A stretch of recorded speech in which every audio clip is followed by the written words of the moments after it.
Hello दोस्तों, नमस्कार। दोस्तों, कहीं भी आप बाबा साहब की पूर्ण प्रतिमा देखेंगे तो आपको दिखेगा कि बाबा साहब अपनी उंगली से एक इशारा किए हैं। साथियों, आपको पता है कि उस उंगली का क्या मतलब है? अगर पता है तो कमेंट करके बताएं, अगर नहीं पता है तो मैं इस वीडियो में आपको उसका मतलब बताऊंगा। तो साथियों, वीडियो शुरू होने से पहले अगर आप इस चैनल पर नए हैं तो चैनल को सब्सक्राइब कर लें, वीडियो को लाइक कर दें। तो चलिए वीडियो शुरू करते हैं और बाबा साहब के उस उंगली के इशारे का मतलब जानते हैं। दोस्तों, वीडियो की शुरुआत एक कहानी के माध्यम से करते हैं ताकि आपको समझने में काफी आसानी होगी।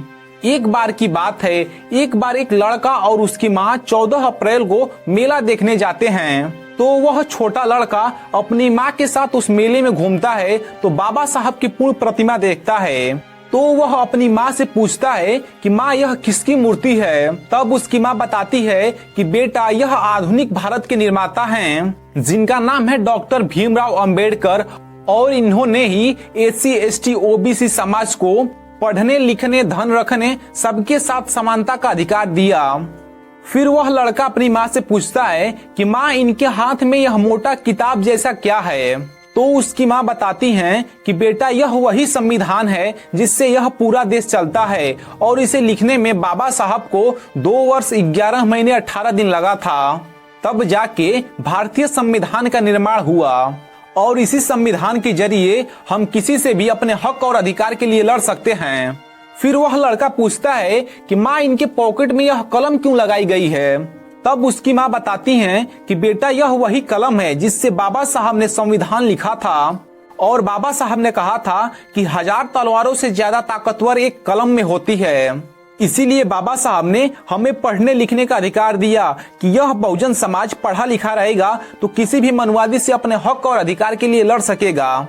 उसके बाद फिर वह लड़का पूछता है कि माँ, इन्होंने उंगली से क्या इशारा किया है? इसका मतलब क्या है? तब उसकी माँ ने जवाब दिया कि बेटा, हमारा समाज अशिक्षित होने के कारण हमेशा गुलाम रहा और अपमान सहता रहा। बाबा साहब अंबेडकर ने कहा है कि अपने स्वाभिमान को जगाओ, शिक्षा ग्रहण करो, संगठित हो जाओ, अपने हक व अधिकार के लिए संघर्ष करो।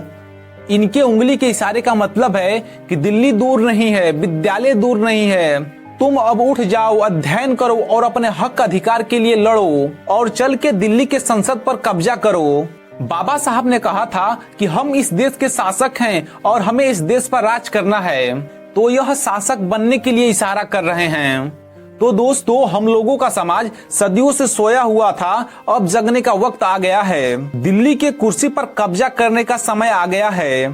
तो साथियों, आप कमेंट करके बताएं कि क्या आपको यह बात पता था? साथ ही इस चैनल को सब्सक्राइब कर लें। तो चलिए मिलते हैं अगली वीडियो में। धन्यवाद।